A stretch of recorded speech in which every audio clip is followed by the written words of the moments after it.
बात लगभग 250 ईसा पूर्व की है, जब चीन के शानक्षी प्रांत में 13 साल की उम्र में एक युवा राजा यिंग ज़ेंग ने अपना मकबरा बनाने का हुक्म दिया। 38 साल की उम्र में किंग ज़ेंग सभी युद्ध राजाओं को एकजुट करने में सफल रहे और चीन के पहले सम्राट किंग शी हुआंग बने। सम्राट किंग शी हुआंग ने 2021 से 2007 ईसा पूर्व तक चीन पर शासन किया था। चीन की महान दीवार का निर्माण भी हुआंग ने ही कराया था। पर इतिहास ऐसे ही नहीं बन जाता है, क्योंकि जमीन और रियासतें खून और बलिदान मांगती हैं।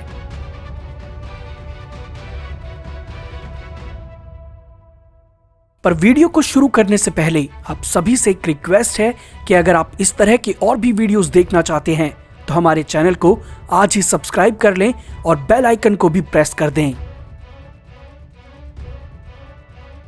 इतिहास एक ऐसा समंदर है जिसकी गहराई का अंदाजा लगा पाना नामुमकिन है। अगर चीन की बात की जाए तो उसका इतिहास भी काफी पुराना रहा है। चीन इतिहास में इतनी सभ्यताएं आई, इतने राजा आए कि उन सब के बारे में जान पाना किसी पहाड़ चढ़ने से कम नहीं है।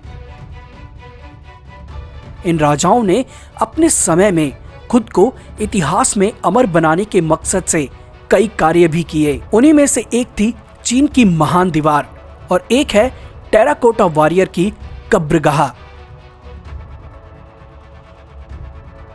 सम्राट किंग शी हुआंग की शक्ति और साम्राज्य बढ़ता गया, धन की वर्षा भी होने लगी और सम्राट अपनी मौत के बाद होने वाली संभावित निरसता को लेकर चिंतित होने लगे। इसलिए उन्होंने आदेश जारी किए कि उनका एक आलीशान मकबरा तैयार किया जाए। यह मकबरा जमीन के नीचे होना चाहिए, ये उनका आदेश था और वहां पर उसकी पूरी सेना के मिट्टी के पुतले भी होने चाहिए। इससे पहले धरती पर इतना बड़ा मकबरा कभी भी नहीं बनवाया गया था।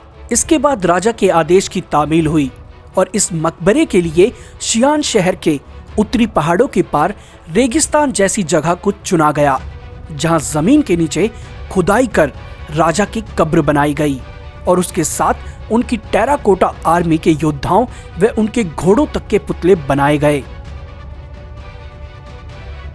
इस काम के बाद कब्र को मिट्टी से ढक दिया गया और पूरे 2200 सालों तक यह जगह इंसानी नजरों से छिपी रही। जब साल 1974 को एक किसान इसी स्थान पर कुआं बनाने के लिए खुदाई कर रहा था तो उसकी नजर जमीन में दफन इस कब्र पर पड़ी और चीन के इतिहास का यह बेशकीमती खजाना उनके हाथ लगा।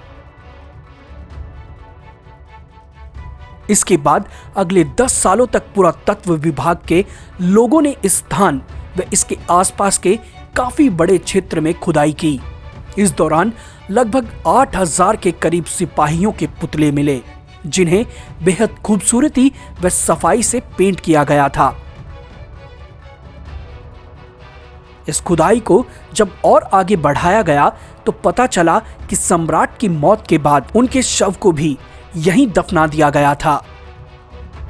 हुआंग के 38 वर्ग मील में फैले इस मकबरे में सम्राट के शानदार जीवन का हर एक पहलू शामिल किया गया। टेराकोटा सेना का निर्माण चीन के पहले सम्राट की कब्र को सुरक्षा देने के लिए गार्ड के रूप में किया गया था। ये प्रतिमाएं सन 476 से 221 ईसा पूर्व के युद्ध के समय की एकजुट चीन सेना का प्रतिनिधित्व करती है। इन्हें अलग अलग हिस्सों में बनाया गया है, फिर उन भागों को आपस में जोड़कर इन पर रंग भी किया गया है। इस अद्भुत मकबरे के बनने के समय को लेकर इतिहासकारों में आज भी बहस है।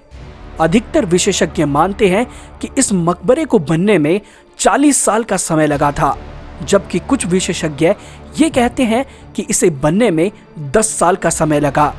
उनके मुताबिक जब 221 बीसी में राजा किंग शी हुआंग ने बाकी के सभी राज्यों को हराकर एक संयुक्त चीन बनाया तो उस समय उसने इसका निर्माण शुरू किया था और 209 में इसे रुकवा दिया गया था।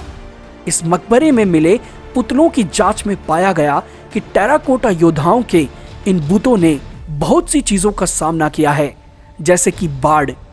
जांच में पुतलों पर मौजूद क्षति के निशान इस बात का प्रमाण देते हैं कि इन प्रतिमाओं ने बाढ़ और भूस्खलन जैसी आपदाओं का सामना भी किया है। पुरातत्व विशेषज्ञों के अनुसार मकबरे के निर्माण के दौरान इस गड्ढे के चारों ओर 3.5 मीटर मोटी दीवार भी थी, लेकिन बाढ़ के कारण यह केवल 1.5 मीटर तक की ही रह गई है, जिसके चलते इन बुतों पर बाढ़ का कहर भी बरपा। इतिहासकारों के मुताबिक इस मकबरे को क्षति पहुंचाने की एक और कोशिश पश्चिमी क्षेत्र के अधिपति चू शियांग यू द्वारा की गई थी। इसका प्रमाण खुदाई के दौरान मिले योद्धाओं के हथियार बयां करते हैं। माना जाता है कि इस कोशिश के पीछे का मकसद मकबरे में मौजूद तांबे की तलवारें व अन्य हथियार हथियाने की लालसा रही। खुदाई में जांच कर रहे लोगों ने जली हुई मिट्टी के कुछ अवशेष भी पाए, साथ ही बहुत सी जली हुई लकड़ियां भी।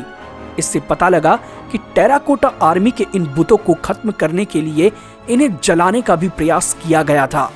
इस कार्य को कौन कर सकता है, इसकी जानकारी प्राचीन चीनी ऐतिहासिक हस्तलेखों में जरूर मिलती है, जिनके मुताबिक किन शी हुआंग ने चू राज्य को तबाह कर दिया था और शियांग यू के परिवार को भी मरवा दिया था। यह एक बड़ा कारण है कि शियांग यू किन शी हुआंग के मकबरे को तबाह करने के लिए ऐसी कोई कोशिश करता रहा। कुछ समय बाद इस मकबरे को राज्य की निजी संपत्ति घोषित कर दिया गया और साल 2005 में चीन की सरकार ने इसे अपने अधीन करते हुए इसकी सारी देखभाल की जिम्मेदारी अपने सांस्कृतिक अवशेषों के संरक्षण विभाग को सौंप दी। इससे पहले इस प्राचीन पुरातात्विक स्थल को 1987 में यूनेस्को ने विश्व सांस्कृतिक विरासत स्थल घोषित कर दिया था। इस मकबरे की सही देखरेख के लिए चीन में किंग शी हुआंग नाम के एक विभाग को भी बनाया गया था। साल 2009 में इस मकबरे को एक म्यूजियम में बदल दिया गया, जहां पर टेराकोटी आर्मी के अवशेष और साबुत पुतलों को लोगों के लिए प्रदर्शित किया गया।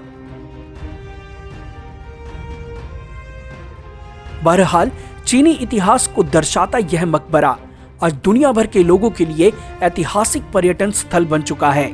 हर साल हजारों पर्यटक इस मकबरे को निहारने व इस निर्माण से जुड़ी कहानी को जानने के लिए यहाँ पर आते हैं। पर चीन के शोधकर्ताओं का मानना है कि उन्होंने प्रसिद्ध टेराकोटा सेना के पॉलीक्रम पेंट के पीछे 2200 साल पुराने रहस्य को अब सुलझा लिया है।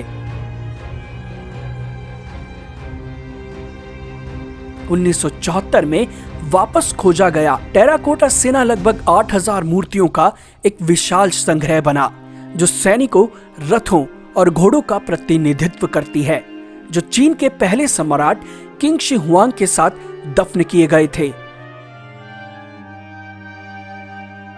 जो बाद के जीवन में उनके शाही रक्षक के रूप में उनके लिए उनकी रक्षा का काम करते हैं।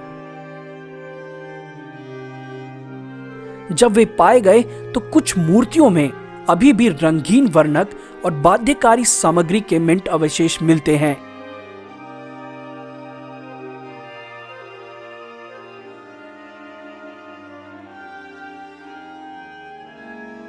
सो गाइस, आज के वीडियो में बस इतना ही। अगर वीडियो अच्छा लगा हो तो वीडियो को लाइक करें, शेयर करें अपने दोस्तों के साथ में। अगर नए आए हैं हमारे चैनल पर तो आज ही सब्सक्राइब कर लें, ताकि सारे लेटेस्ट वीडियोस और नोटिफिकेशन आपके पास जल्दी से जल्दी पहुंच सके।